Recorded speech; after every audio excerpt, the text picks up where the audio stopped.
Hello everyone, আমরা এখন দেখব কিভাবে ভিজুয়াল স্টুডিও কোড ইনস্টল করতে হয়।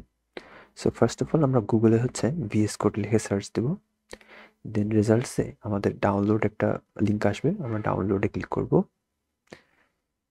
দেন ডাউনলোডে আমরা উইন্ডোজের যে অপশনটা সেটা যদি ক্লিক করি এখানে, তাহলে আমাদের ডাউনলোডটা স্টার্ট হবে।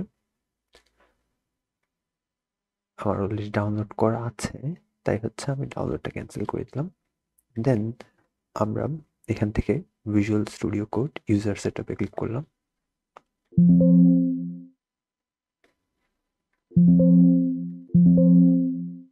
ওকে, আমি এটা ক্লোজ করে আবার স্টার্ট করলাম। ওকে,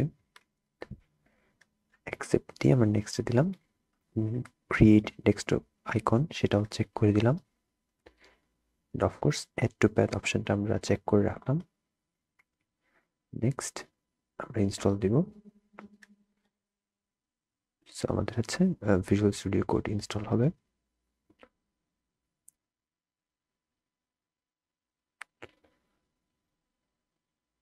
ওকে, দেন আমরা লঞ্চ করব। সো আমাদের এখন ভিজুয়াল স্টুডিও কোড ইনস্টল হয়েছে। ওকে, দেন আমরা পাইথনের জন্য দুইটা এক্সটেনশন, আমাদের এখানে একটা এক্সটেনশন অপশন থাকবে, বাকি অপশনগুলো আপনাদের নাও থাকতে পারে, বাট এই এক্সটেনশন এই লোগোটা থাকবে, অথবা Ctrl+Shift+X এটার শর্টকাট। আমরা এক্সটেনশনে ক্লিক করব। দেন আমরা দুইটা এক্সটেনশন ইনস্টল করব। একটা পাইথনের একটা এক্সটেনশন প্যাক আছে। আমরা পাইথনের এই পাইথন মাইক্রোসফট.com এর পাইথন প্যাকেজটা আমরা ইনস্টল করব।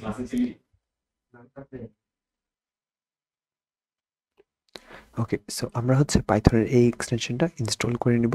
আমার অলরেডি ইনস্টল করা আছে। দেন এই এক্সটেনশনের পাশাপাশি আরেকটা এক্সটেনশন, সেটা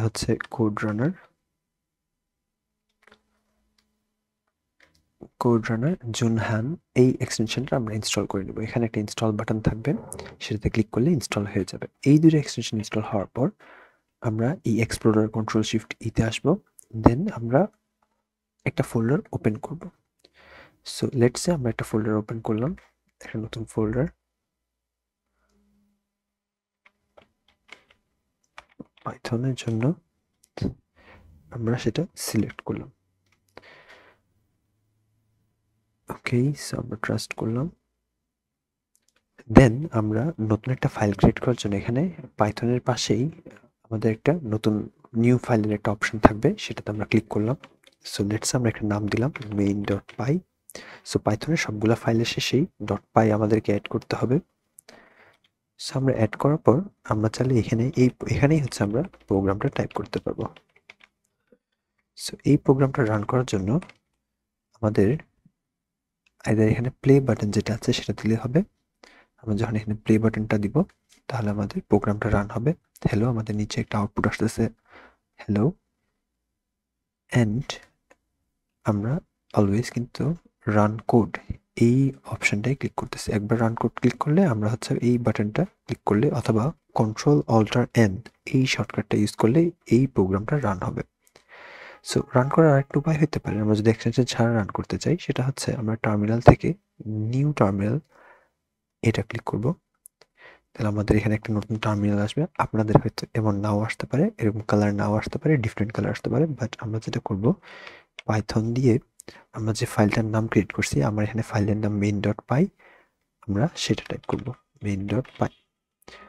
রান করলে আমরা দেখতেছি আমাদের হ্যালো আউটপুট আসতেছে।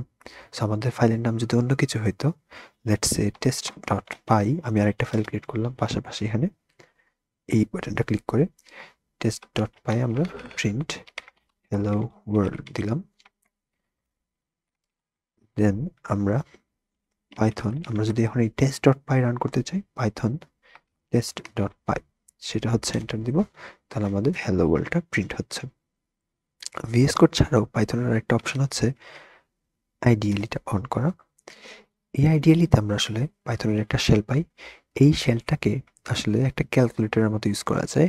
পাইথনকে একটা ক্যালকুলেটর হিসেবে কিভাবে ইউজ করা যায়, আমরা চাইলে এখানে বিভিন্ন ধরনের ম্যাথমেটিক্যাল এক্সপ্রেশন লিখতে পারবো। 1+2+3 6 আসতেছে। আমরা চাইলে এখানে আরো কিছু দিতে পারবো। 1 প্লাস 2 স্কোয়ার্ড। সো নর্মালি পাইথনে এই ডাবল স্টার দিয়ে টু দি পাওয়ার বোঝায় 2 টু দি পাওয়ার 2, অথবা আমরা যদি 2 টু দি পাওয়ার 3 দিতে চাই তাহলে আমরা এভাবে দিতে পারবো 1 প্লাস 2 টু দি পাওয়ার 3 হচ্ছে আমাদের 9। সো এটা 8 প্লাস 1। সো এই আইডিয়ালি শেল যেটা আছে সেটাকে আমরা কিন্তু ক্যালকুলেটরের মতো ইউজ করতে পারবো। অ্যান্ড যদি আমরা এই শেলটা এই টার্মিনালে রান করতে চাই তাহলে আমরা এখানে পাইথন লিখলে এন্টার দিলেও কিন্তু শেলটা স্টার্ট হবে। আপাতত এই জিনিসটা আমাদের দরকার নেই, আমাদের জাস্ট প্রোগ্রামটা রান করার জন্য এখানে প্লাস বাটনটা ক্লিক করলেও হবে, তাহলে আমাদের হ্যালো ওয়ার্ল্ড রান হচ্ছে। অথবা আমরা চাইলে এই ফাইলে ক্লিক করে কন্ট্রোল অল্ট এন এই কমান্ডটা রান করলেও কিন্তু আমাদের প্রোগ্রামটা রান হচ্ছে। থ্যাংক ইউ সবাইকে।